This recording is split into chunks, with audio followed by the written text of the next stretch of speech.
Hello, everyone, and welcome to another episode of Purple Coach Conversations with Tanya Couturi and myself, Anne Helgren. We started this podcast to provide a platform where we can have open, honest conversations around diversity, inclusion, and to create a platform where people can honestly share their own life experiences, whatever that looks like. And our aim is to create a society where people are allowing themselves and allowing others as well to share their stories without any kind of prejudice or any kind of negative thoughts and so on about what they are going through. So, without further ado, I would like to introduce Samuel Adams, and Tanya is going to introduce him in more detail. And just before we go on, it's just worth mentioning that Tanya and myself are both coaches, we're both mothers, we're both entrepreneurs, and we are really excited to be sharing Samuel's story with you. Thank you. Thank you, Anne. Samuel, welcome. Thank you for being part of Purple Coach Conversations.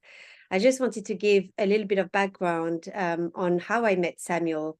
We were both parts of a coaching accelerator with our business coach or life coach, if we can say. We know that it's a very gray area, life coach, business coaching. And Samuel was one of the members of the group as well.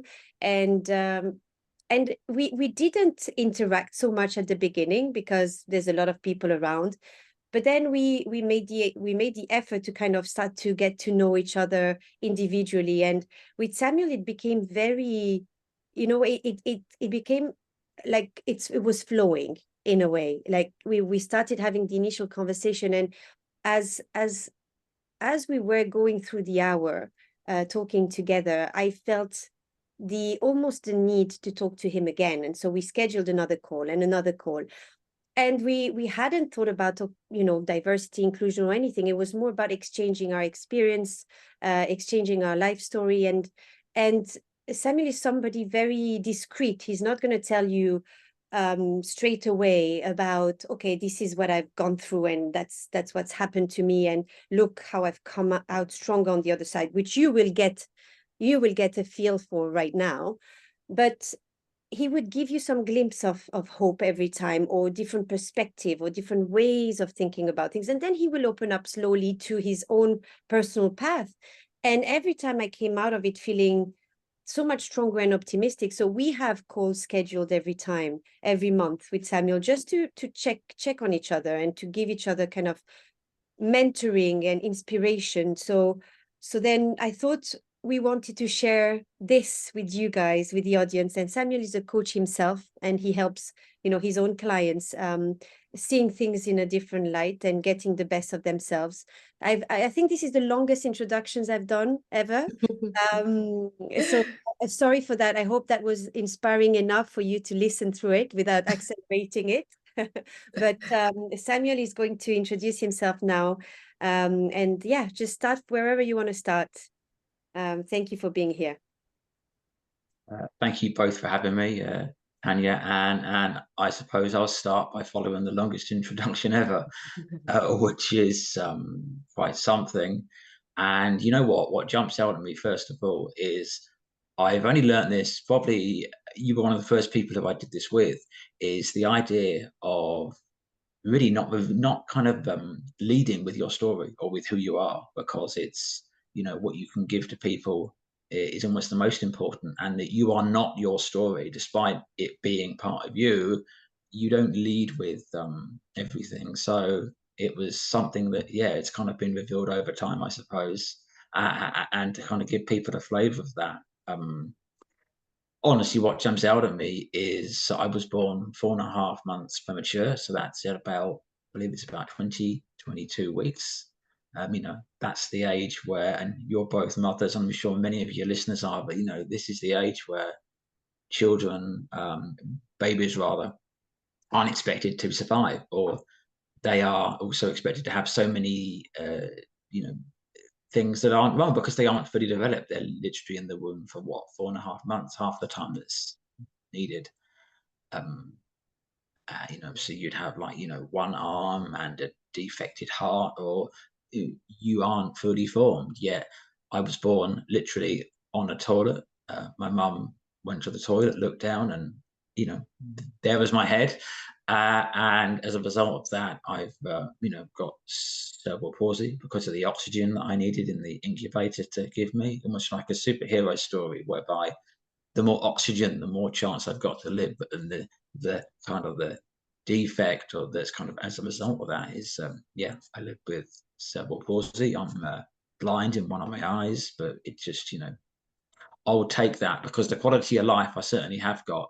And there's nothing, honestly, there's really nothing that I can't do. Some people with cerebral palsy or what have you literally can't walk. They haven't got legs. They haven't got balance, any of these things. And I've got all that.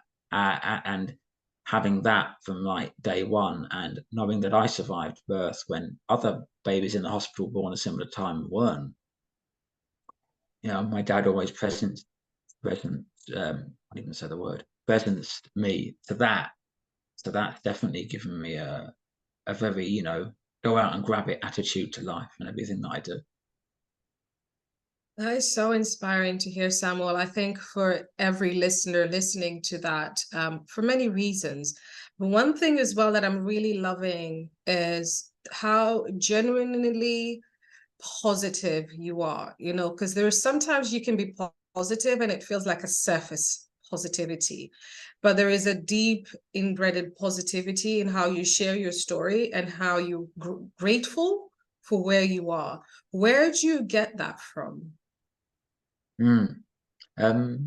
So it's from within, me. But I also think, I go back to my dad, who was an incredibly happy, positive guy. And I'm sure that's a lot of that's rubbed off on me, through his parenting and everything else.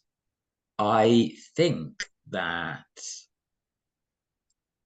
it's simply like being, I am very aware that I am here and that I shouldn't be, that I should be dead.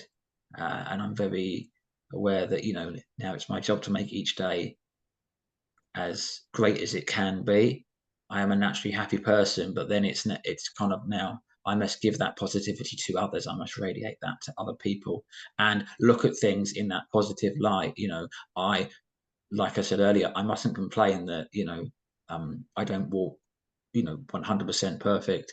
I must be grateful that I've had many operations to improve my walking ability, and that I have legs at all, and so many people don't, or are in wheelchairs. So it's being very aware of that helps the positivity come through, and then this obviously radiates, I hope out to everyone that I speak to. Or at least that's the goal, I suppose. Yeah. So I just want to reiterate, sorry, Tanya, on just one thing that you've just said there, which I find so powerful. You said that you are aware of it. I think we live in a society where we are not aware of our blessings. We are not aware of our capabilities. We're not aware of our strengths, because there's a part of us that chooses not to have awareness of it. And this is not some kind of criticism to people. I completely appreciate that life is and very difficult for some people. But, just sharing what you've said, that you have been through, being born so prematurely, not being able to see from one side, and all the difficulties, and I'm sure you've gone through difficulties in life to be where you are.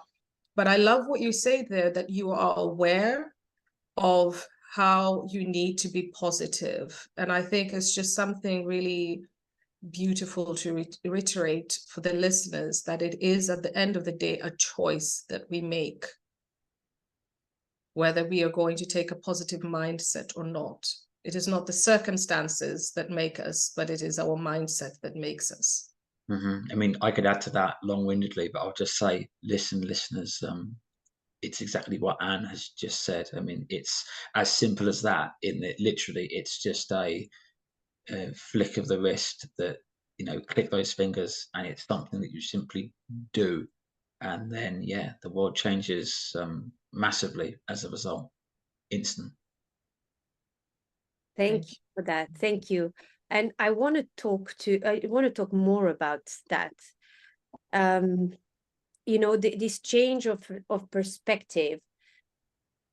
talking to people, let's say, that are in that state of mind where you're saying, they agree with what you're saying. They say, I should feel grateful because I could have been born without, legs or arms, or I must feel happy.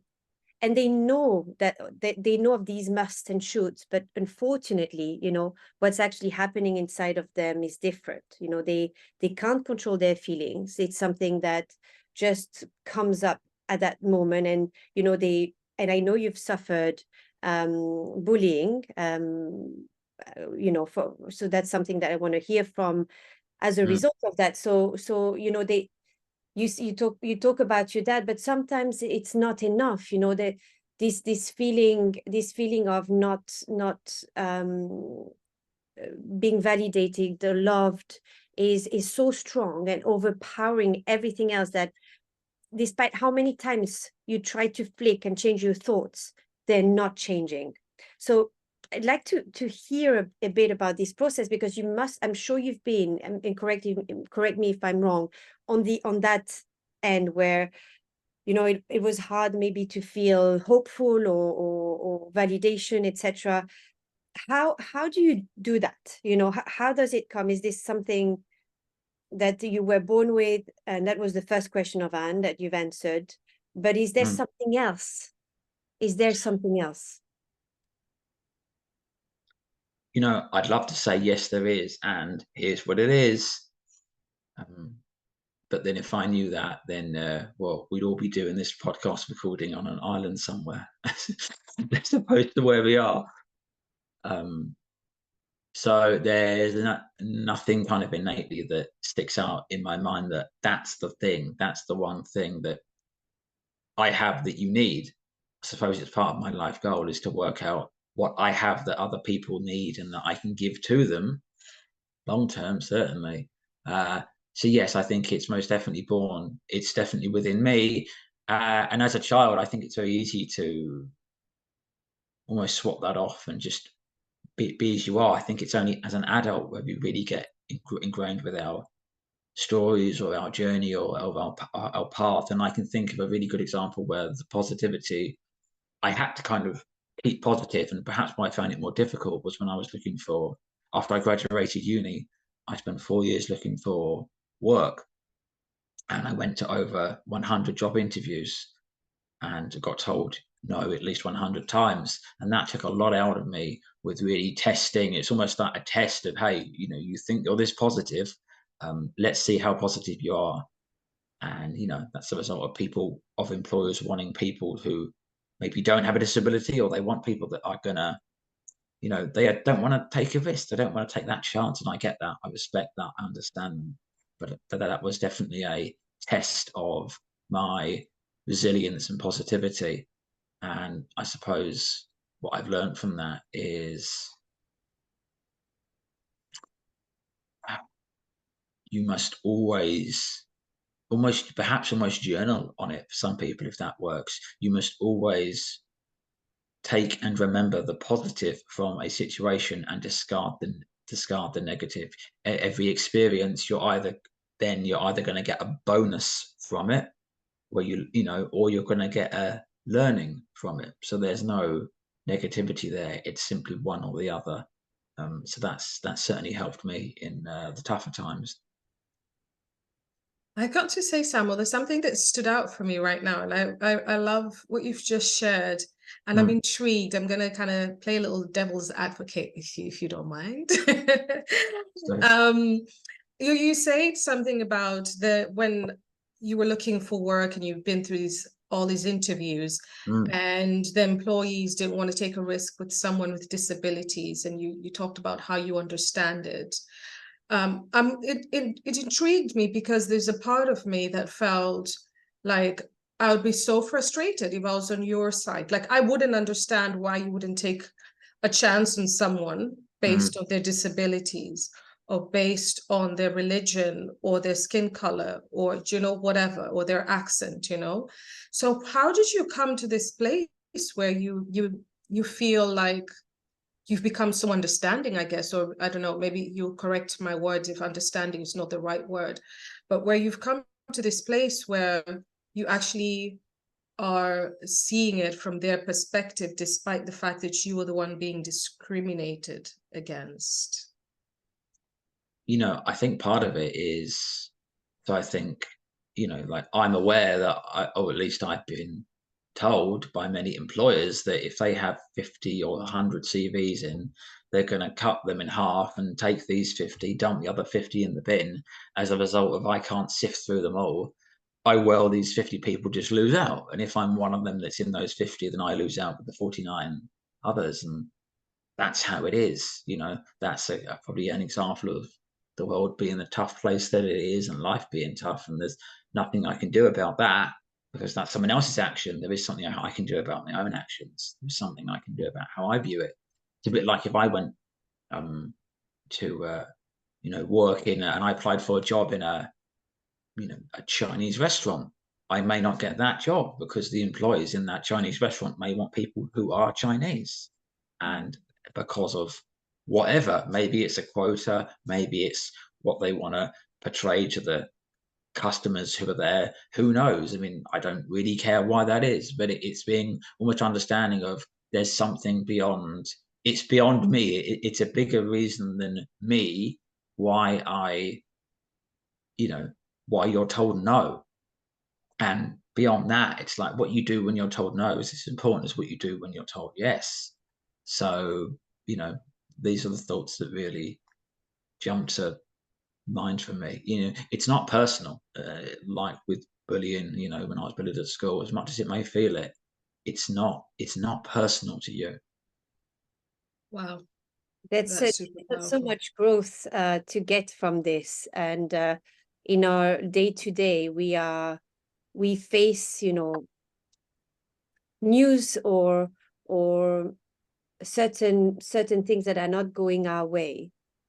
And that's the greatest lesson of it all, taking that step back. And we're very quick in jumping into the conclusion that, that person is actually doesn't like us or doesn't consider us, or that they are acting selfishly, or when actually what you're teaching us here is what's the bigger picture. And it kind of fuels this forgiveness idea, this idea of forgiveness. And maybe I find this as one of the greatest leadership qualities in a way, not jumping to conclusion on what the person is saying.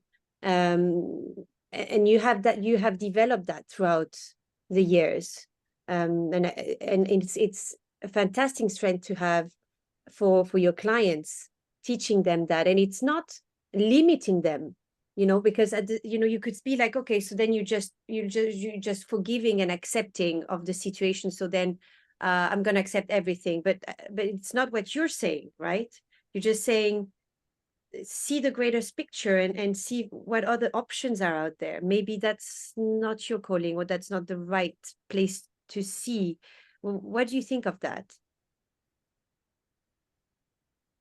Yeah, I think, being a coach, like, as well as I do, Tanya, that our job, and I was told this recently, but it was, or rather I learned this recently, or maybe not that recently, actually, that's how quickly time flies by, is that, our job is to help the other person grow in whatever capacity that is. And this is a huge part in that, in the growth they can experience is massive. And I remember times, when I was sat in front of these interviewers and I thought, you know what, this interviewer could do anything with their life. They could be anyone, they could go after any job, they could reinvent themselves, and we can all reinvent ourselves at any point in life whenever we want to. We simply choose not to. And I knew inside me, well, I know where I'm going to ultimately go and who I'm going to ultimately be, and I'm going to be having amazing conversations with amazing people, just like this right now. And I was so sure of that I suppose that I was going to change people's worlds, and if not people's worlds, then perhaps the world at the same time. That realizing that someone may be an employer and an interviewee, but that's just a label that we've stuck onto the situation. Actually, the other person opposite me is just a person, and you know, I wish they were as aware of that as I was, because if they aren't having fun, in what they're doing, if it's not fun, it's not getting done. That's one rule that I live by. As we're having this conversation, Samuel, the other thing that's popping up to me is Viktor Frankl's book, Man's Search for Meaning. And he has a famous quote in there, I'm not saying it word for word, but it's about people are not disturbed by things, but by the view they take of them. And I find that such an incredibly powerful quote that I also live a lot of my life by. And it seems that that's something that also, a philosophy that you also seem to live your life by, that it's about your perception of things rather than the reality itself. How do you get to space? And I know you've kind of touched on this. I know you talked about the positive mindset. What kind of practices do you practice in your daily life? So for other people listening in, what kind of practices can they also practice to help them get to this space and understanding that people are not disturbed by things, but by the view they take of them? Because I feel like we live in a society that is very quick to, well, let me just leave the question there and then I'll come back to this other point. I mean, honestly, just leading on from that, we live in a society that's very quick.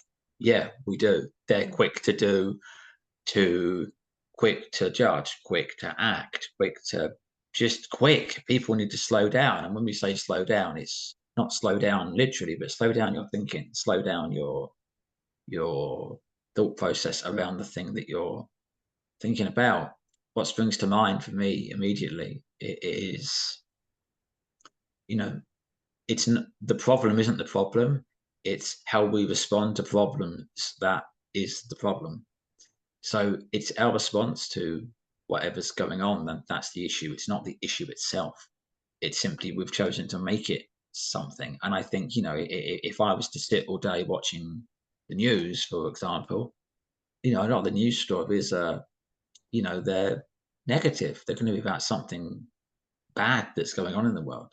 If I were to look at them all day, I'm going to really embody that and feel that and take on almost other people's problems as my own. Whereas I've got myself to worry about. And that's not ignoring what's going on, but that's being aware that, look, I'm completely responsible for myself. I think it's Jim Rohn that says full maturity in life, fully being an adult, or what we call as an adult, is taking complete responsibility for where we are in our life. And I do that.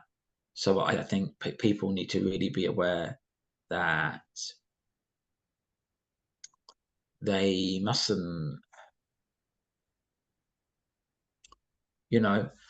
they really mustn't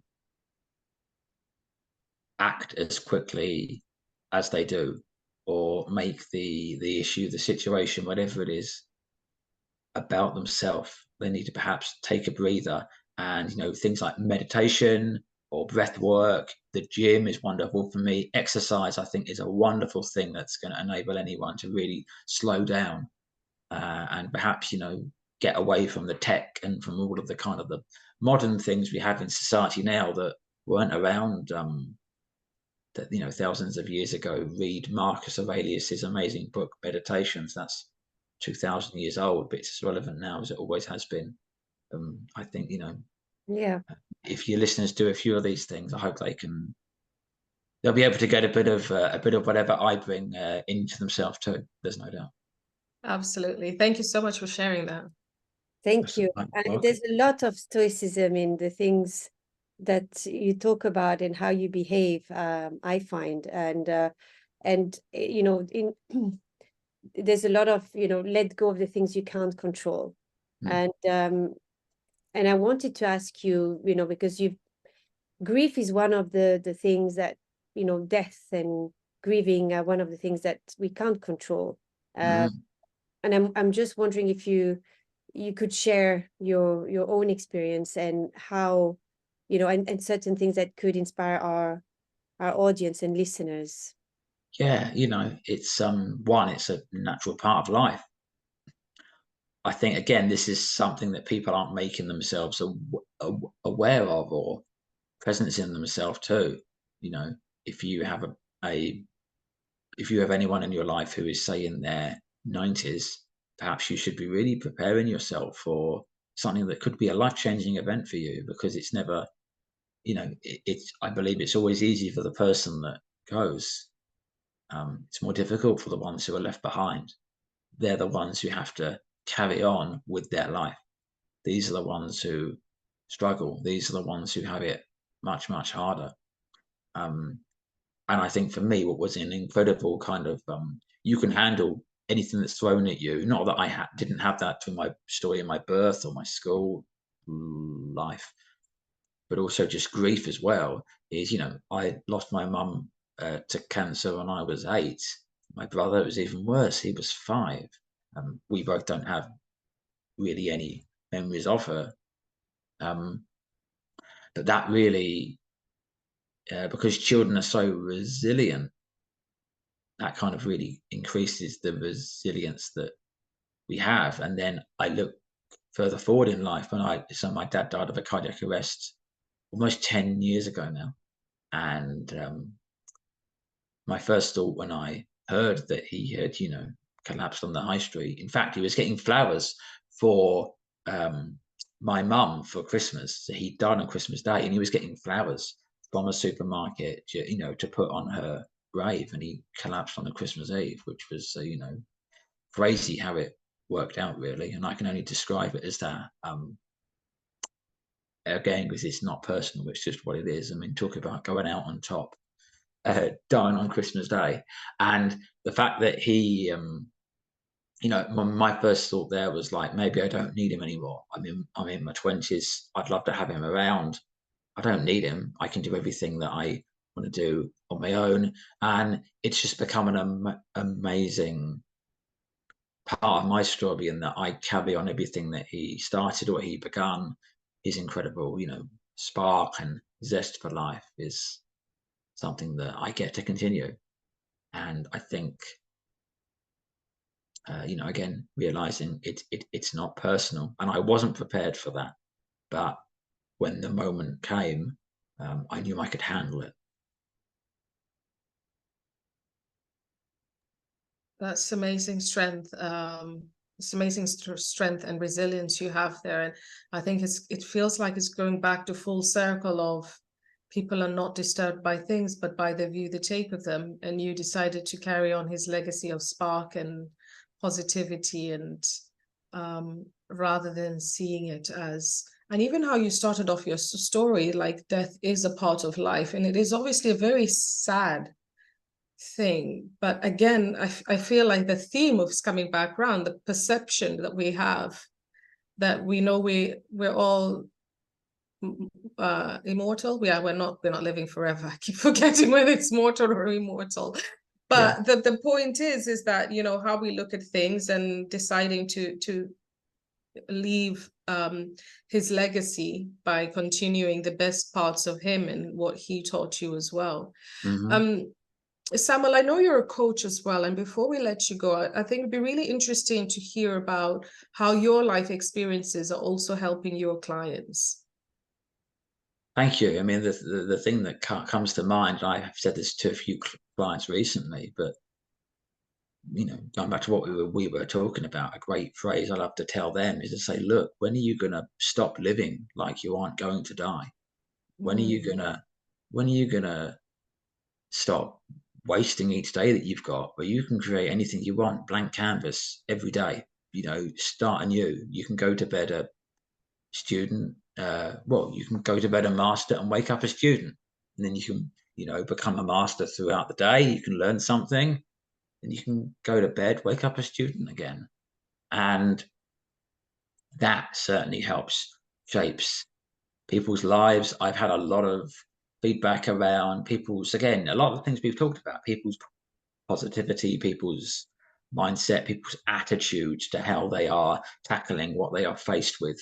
And that on top of um, a lot of the great kind of coaching work of forwarding people's lives that, I do, and I know that Tanya does, is you know, it's going to shift people, and it's a great lived experience for them of what I have to give. And I'm excited to, you know, take this onto stage and, you know, write books and, you know, maybe have a YouTube channel or a podcast of my own at some point, but really go, you know, all out for this, because I'm, you know, I'm only here once. And I think when we realize I think there's a 4 trillion chance that both our parents met and then had us. And I think on top of that, if we were to have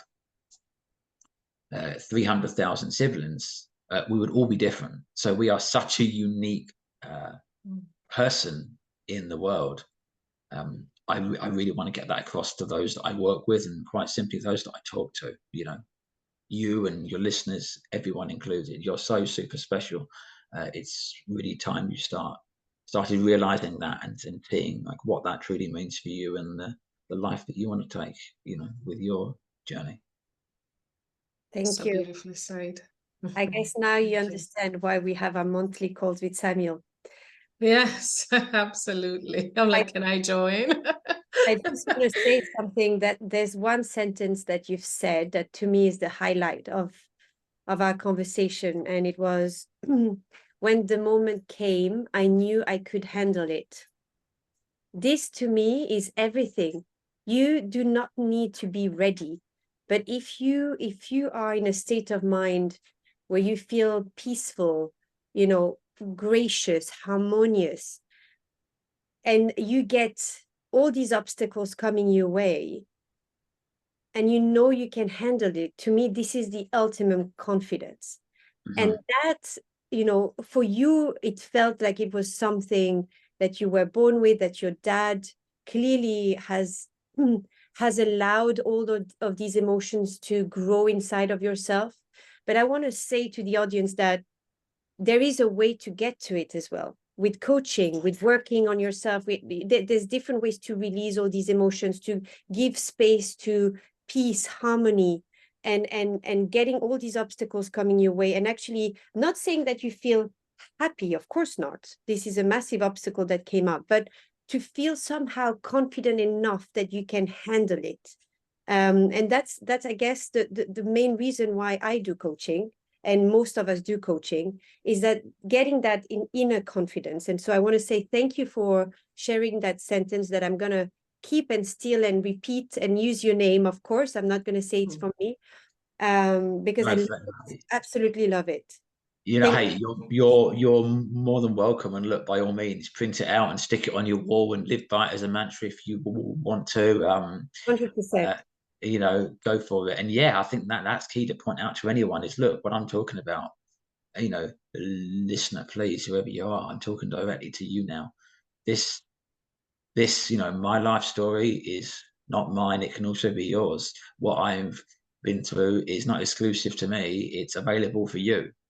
And you can have this experience. You can give yourself this way of living and way of being if you decide to want to do the work, because like Tanya was saying, the work works. So please get to it and do yourself the service that you truly need to do, but perhaps you don't want to admit. I think that's a perfect way to actually sum up today's episode, Samuel. And on those words of wisdom, I want to ask you, for our audience who'd love to reach out to you, perhaps work with you, connect with you, what's the best way they can reach out to you? And we, for all the listeners as well, we will put these details onto the show notes as well. But just if you could mention it to the audience, that would be great. Of course, yeah. So you can send me an email at hi@samuelspeaks.co.uk, or follow me on Instagram. My handle is Samuel Adams Speaks, all one word. Okay, brilliant. Is there any website or any other platform that you'd like to share? Any other platform, any website you'd like to share, or are those the two best ways to reach out to you? Those are definitely the two best ways. I'm sure a website will be forthcoming at some point, as many other things will be. But right now, if you want the quickest response, send me an email, send me a DM on Instagram, and yeah, I will get back to you. Generally, I will, and I can't wait to hear from you. And you know, I'm sure like Anne and Tanya too. Like, what have you got from this? It's I'm really interested to see how this has resonated with everyone.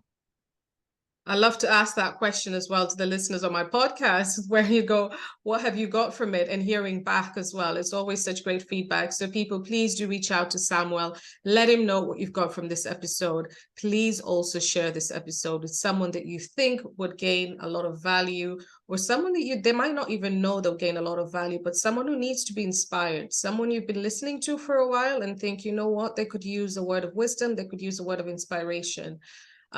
Thank you once again, Samuel, for that. Really appreciate you. Thank you. I appreciate you both too.